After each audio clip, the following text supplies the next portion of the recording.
Hello, everybody, and welcome to Naked Sales, where we keep our clothes on, but we strip down sales and present the bare essentials of selling. I'm your host, Chris Miller from Miller Sales Consulting, and I'm so excited that you're joining me for part 2 of my 2-part LinkedIn Live series, The Future of Sales, AI, Artificial Intelligence, and EI, Emotional Intelligence. And if you want a more in-depth presentation about the future of sales, AI, and EI, be sure to sign up for my webinar on the topic. I'll be sharing a link in the comments as well as promoting it on my page. But let's get to the show. In this episode, we're talking about the importance of EI, emotional intelligence, in sales. And today, my guest is Khurshid Anis. And Khurshid, there she is. Hey, Khurshid, is based out of Greater New York City, and she partners with executives and business leaders to design and execute a modern people strategy that'll help achieve financial growth, also drive successful transformations, and create workforce well-being for the organization. And Khurshid has been all over the place. She's a global expert in this area and has worked in various industries and global organizations, lived and worked out of the US and India, and consulted and managed large teams in Canada, UK, Europe, Singapore, and UAE. She's actively involved in the future of work and HR talent strategy, people analytics, culture change, organization redesign, and transformation strategies, and is frequently invited to present on global panels and events and podcasts. And I'm lucky to have her here today. She's a business psychologist and enjoys executive coaching and advising organizations into leveraging people as a competitive advantage. So now you know I want her here to talk about emotional intelligence with us today. So welcome, Khurshid. Thank you so much, Christine. Thanks for having me. It's always fun talking to you and your audience. Yeah, and I'm really, really excited about this topic today. As I said, I'm passionate about these two things, AI and EI in sales. You know, you're not only been in the HR world globally for so long, but you're also a psychologist. So we're going to dive right in. And let's start with the definition, because you'll hear me say, yeah, emotional intelligence, because there's so many different acronyms and things that sort of sound the same. So we've got artificial intelligence, we have IQ, we have EI, and lots of discussions around these terms, especially now. So before we get real deep, can you briefly explain how they're different from each other and how they apply to the world of work? Sure. So let me try to simplify this a little bit. Let me start with IQ, which is intelligence quotient. And as the name or acronym suggests, it is a score. It's a mathematical score, which is obtained by dividing a person's mental age score. This mental age score is obtained by administering intelligence tests. And it is this score is then divided by the person's chronological age. And the resulting fraction is multiplied by 100 to obtain this IQ score. So per the psychologists and the psychometricians, this IQ score has a very high statistical reliability, and it is less abstract than EI, which is emotional intelligence. Okay. All right. Now, emotional intelligence, it is really the ability to perceive, use, understand, and manage and handle emotions. You know, people with high emotional intelligence can recognize their own emotions and the emotions of others, and then they can use this emotional information to guide their thinking and then guide their behaviors. Right? They're able to discern between different feelings, label them appropriately, and adjust emotions to adapt to their environments, their family environments, their work environments, their social environments. Right? So it's a set of skills or characteristics, right? Such as empathy, kindness, that is known to drive performance, that is known to drive leadership behaviors, and it is known, it is used to navigate the social environment. Okay. So a little more abstract. Yeah, I got it. Yeah. Yeah, so in a very simple way, I would explain is IQ. I'll give you an example. IQ is solving a complex mathematical equation. Emotional intelligence is how you explain that complex equation to someone who may not be as good at solving this complex equation. Oh, I love that example. So relevant in sales too, because we're always explaining things to people, and how do we do that? And before we get moving forward, for those of you that are live, please feel free to chime in the comment section with thoughts, questions, experiences, to join the conversation with Khurshid and I. We welcome that engagement. So feel comfortable just popping in there and saying hi, or jotting down a note or thought or question. We'd love to hear from you. So thank you for that definition and that great example at the end of the difference between IQ and then EI, emotional intelligence. And so last week we talked about AI, artificial intelligence, and sales. And there's a lot of focus of these tools in sales organizations right now. And I think probably more than AI right now. And I'm a big believer on giving equal time, attention, and resources to emotional intelligence, because I think you need them both. Like, I 100% believe you need them both. So what are your thoughts on how it impacts sales success, specifically emotional intelligence? Yeah, that's a great question. And by the way, that the part one was such a learning experience for me. So if anyone listening to this has not seen that, I would encourage you to do it. Christine and her guest did a great job. So Christine, this human AI interface is pretty interesting in how it's evolving and transforming the core business models and the entire world of work, right? Basically, in its simplistic form, AI is doing two things, increasingly automating repetitive tasks, and then it is providing more data and insights that can be used to make better business decisions, right? Now we are using more science and more technology to predict performance outcomes. And if we are able to predict, we also have an opportunity to improve those, right? What does Yes. it mean for a salesperson? Well, you have more time at hand. This leaves you more room, more room to do things that only a human can do. Okay? Yes. Technology cannot do it, and do it in a better way, because you also have access to more information, more data, more insights to act on, right? You can invest more time to research or get to know your prospects or their industries, so that you can make deeper connections. You can engage them, engage your clients or engage with your prospects in a more meaningful dialogue. Yeah, Right? absolutely. Absolutely. It's all about learning these behaviors and attitudes, so that you become a better advisor, be more empathetic during the buying and the selling process, and just build deeper, better relations, right? All of which will then translate into better sales. And Christine, there are so many studies that show correlation between high emotional intelligence, mental well-being, job performance, and leadership skills. Mm-hmm. Yeah, and I've seen it firsthand, and I'm sure you have too. And anyone that's been in a leadership role, or even on a team, I guess you don't even have to be a leader. You can sort of see how it impacts the business, or your team, just in the organization, just being part of a group of Absolutely. people. You can kind of see it in action without even the science behind it. It's if you've seen it, you know it. There's no question Absolutely. behind it. But you do need to have it, because as wonderful as AI is, it's an enhancement to the human experience.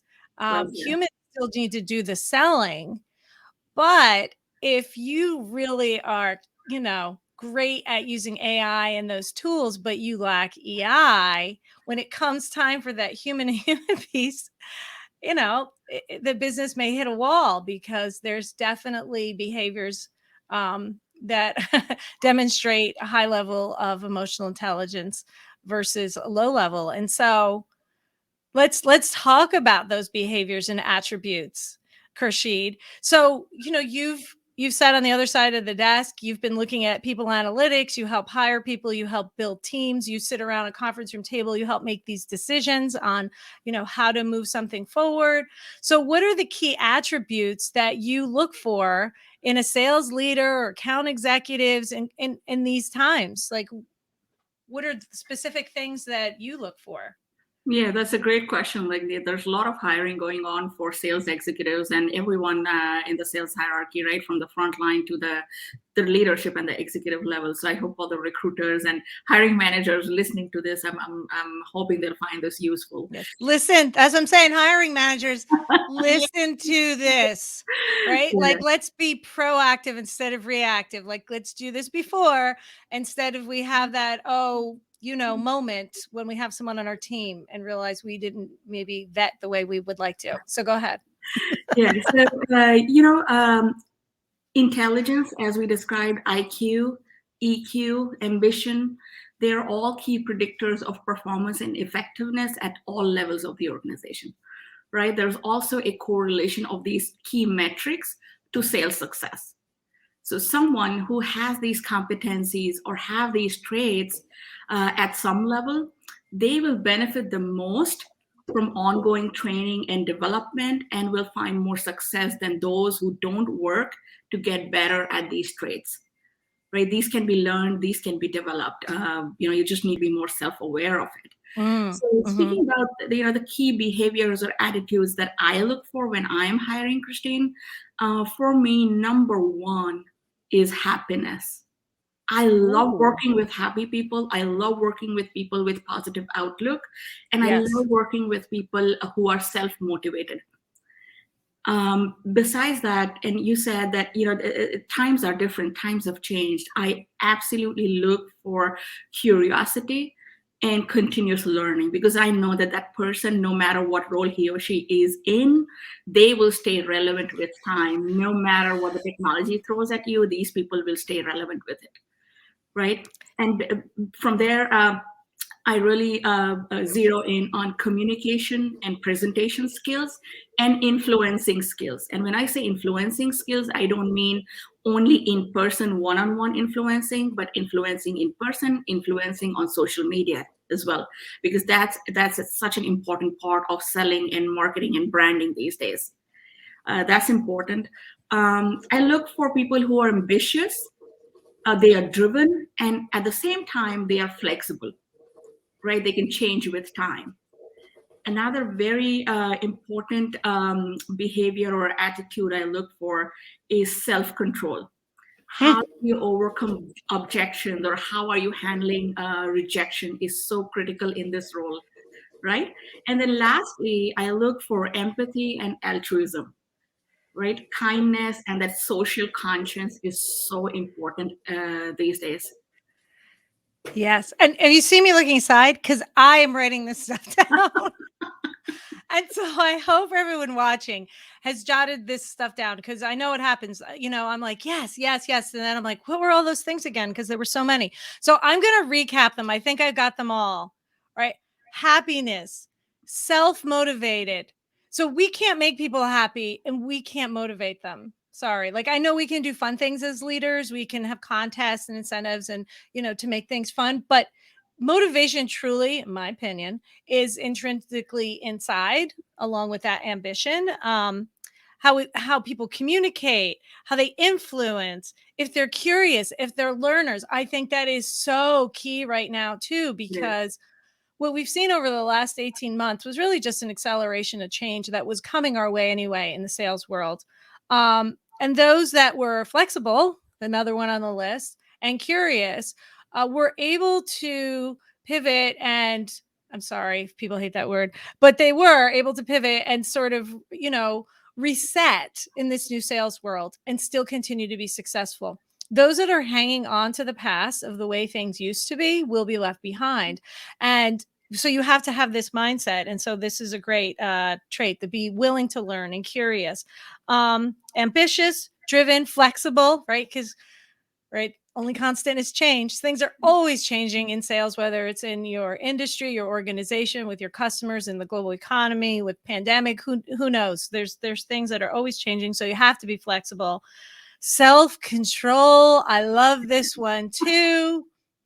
Right? We've seen people that lose their temper, get defensive, can't handle objections, can't handle rejection. So self-control. And then the empathy and altruism, which I think is really getting a lot of attention these days. And people that have this as part of their core being, now are looking for that also in an organization. So they want to make sure that they're aligning themselves with the right place. So that piece of them, that behavior attitude, is a good fit. So I love that list. So let's move. Go ahead. Yeah, that's awesome. And you just mentioned a very good point that organizations are also trying to develop these traits across their board so that they are seen as more kind and more altruistic and socially more conscious.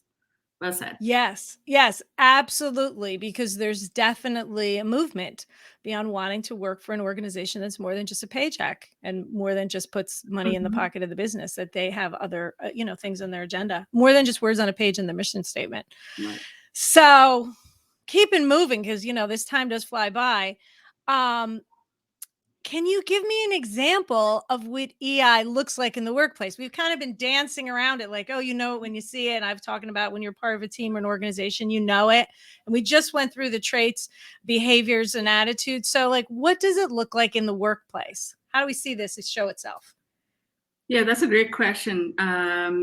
Look, you can identify who has high emotional intelligence, and then you can also identify someone who does not have as high emotional intelligence, and you will make out in how he or she is able to work with others, how he or she is able to conduct himself or herself with people who they know and who they don't know, right? Now, everyone has a spectrum. Everyone is on a spectrum with each of these skills or traits or behaviors. We cannot say that someone does not have any of it. Everyone has some of it and has an opportunity to get better and develop it. So it's really important to acknowledge that no matter how talented or promising an individual is, we all have some less desirable or disruptive characteristics. You may have heard of the Pareto principle, Christine. It predicts that 20% of individuals account for 80% of the collective output in an organization. And when I say collective output, I mean performance, revenue, profits, all that is so day to day for you guys in sales, right? So no matter how brilliant or successful these people are, they will have some derailing tendencies, which, if left unchecked, can create problems for them and others. Okay, so that coaching and development and continuous learning is so critical and so important. I'll share a couple examples of what I think is emotional intelligence and then what I think is low emotional intelligence. And these are very peculiar examples. Some of our listeners may find this a little surprising. Okay, the number one is the idea of being ourselves. The idea of being authentic. There's a whole movement around being authentic at work, authentic in the society. It is perceived as helping us attain higher levels of, career success or make the world a better place.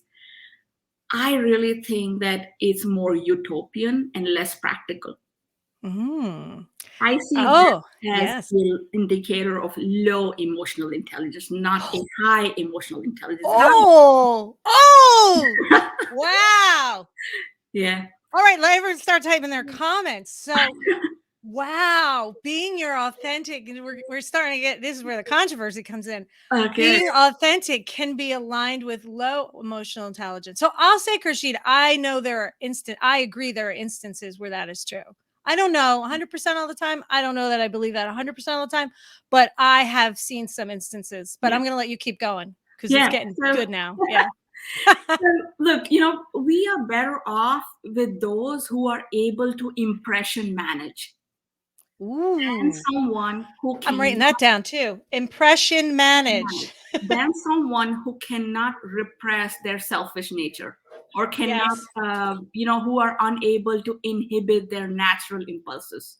I'd buy from someone who's making an effort to be kind rather than someone who is being selfish and looking only to sell their product to me. I buy from someone who is other oriented and is thinking about me as a buyer, and rather than being self-centered, someone who wants to get to know me and my business and really find if your product or service is going to help me. I care less about you selling your product or you making your goals. I care about, whether how it's going to help me. So Right. rather than telling me how great your product is, being authentic about it, tell me how it's going to help me. Okay. Mm-hmm. If, Oh, if absolutely. yeah, right. If a Yes. seller is not comfortable, working with strong women. Okay, you and I talk a lot about working with women. So, Where's the drinks, Khurshid? Everyone get out their cocktails. Or if you like tea or something, that's fine too. But right. So if a seller is not comfortable working with strong women and is selling to a prospect where decision makers involve women at the table, I like my seller to be self-disciplined, self-controlled, rather than being natural, spontaneous, or real, and go and tell that he does not like working with women or show that in his expression right. or in his attitude. Okay. Right. I think authenticity you have to be self-aware about it. I value ethics, discretion, empathy much more than authenticity. Right. Yeah, there's absolutely instances.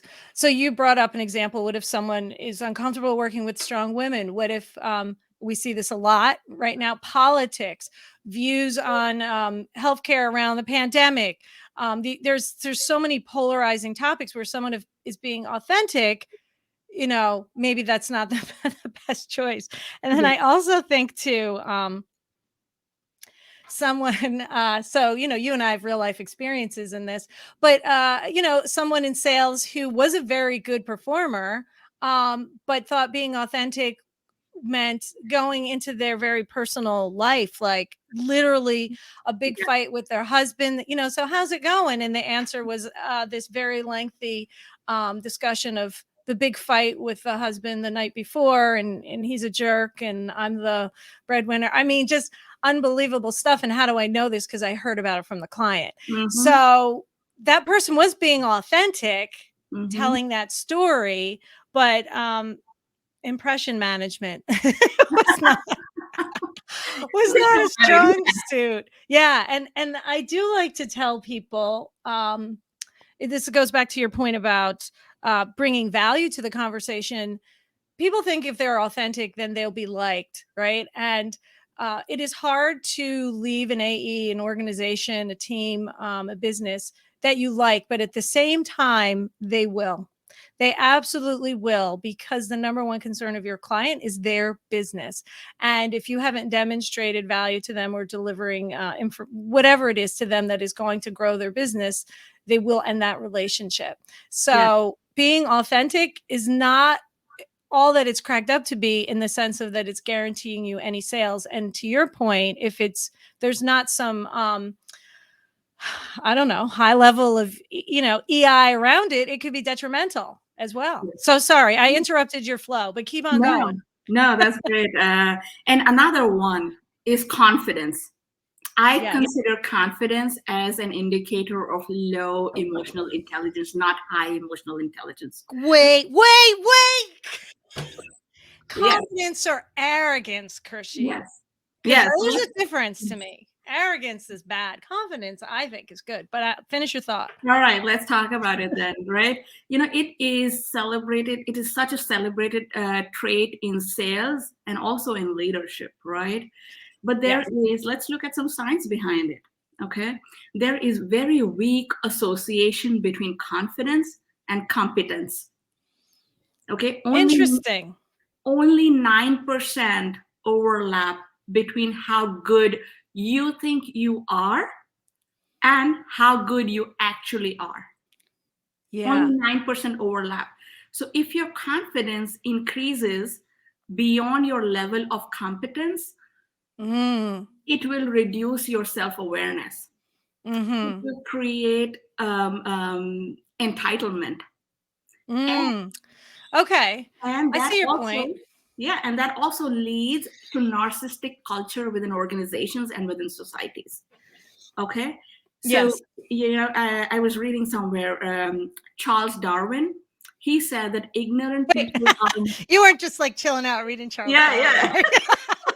yeah, I was actually, She does for Friday night. She's like, let's turn it up. Brother busting yeah, out the Charles Darwin. Charles Okay. Darwin, right? Talking about science, he has said that ignorant people are more confident and Yes. knowledgeable people are more Yeah. humble, Yes. right? And this is gonna get interesting. You'll Yes. see this. There are gender differences in self-estimation of competence or self-estimation of intelligence. Yes. Men consistently rate their talents more highly than women rate their own. And men are more likely than women to overestimate their own talents. Mm-hmm. So, as a society, we are so obsessed with confidence that we don't pay as much attention to competence. And this Mm. is one of the major reasons why you see such less female representation in sales roles and in leadership roles. Wow. I mean, I feel like we could spend an hour just on this topic because I hear what you're saying, but at the same time, I do feel confidence is important in sales. But I think where we agree is there's when that line is crossed from Yes, when your confidence exceeds your competence, and then you start, and then I think that's what I would label arrogance, where right, you think you're so much better than you are, right. or that anyone thinks you're that good, and that does get in the way in so many places, and it's off-putting, um, and it's not a pleasure to be around. It's not No, something you're I right. would like to work with in, as a consumer or in my team. It is a Right. business, but and with your point about the women and men, the confidence or the competence. I mean, we see it, we hear it with who's applying for what jobs. Do they have to have 100% of every part of that job description? If they don't, the women are less likely to apply than You men who got may it. only have half, right? So it is interesting how this all comes into play on so many levels. It really is. Agreed. Yeah. And I'll give you a very important manifestation in your sales teams when you guys go and sell something to a client. I'm talking more about a little complex sales, right? You typically have a seller, and I'm involved in buying HR technology. So I've been on the buying side. When someone comes and tells me that they know everything about HR, they know everything about HR technology and work technology, and they know that their product is the best. And then when Mhm. you ask one or two questions, the confidence remains, but the competence and the subject matter expertise is nowhere to be seen. So rather than Yes. someone telling me from your team that, hey, I know it all, this is the best technology for you, if I'm asking questions, I want that person to be humble and tell me, Mhm. oh, I have a team of experts and I will bring them to answer your questions. I want to see that humility. I want to see that empathy in the process rather than someone just trying to push me to buy their product. Yes.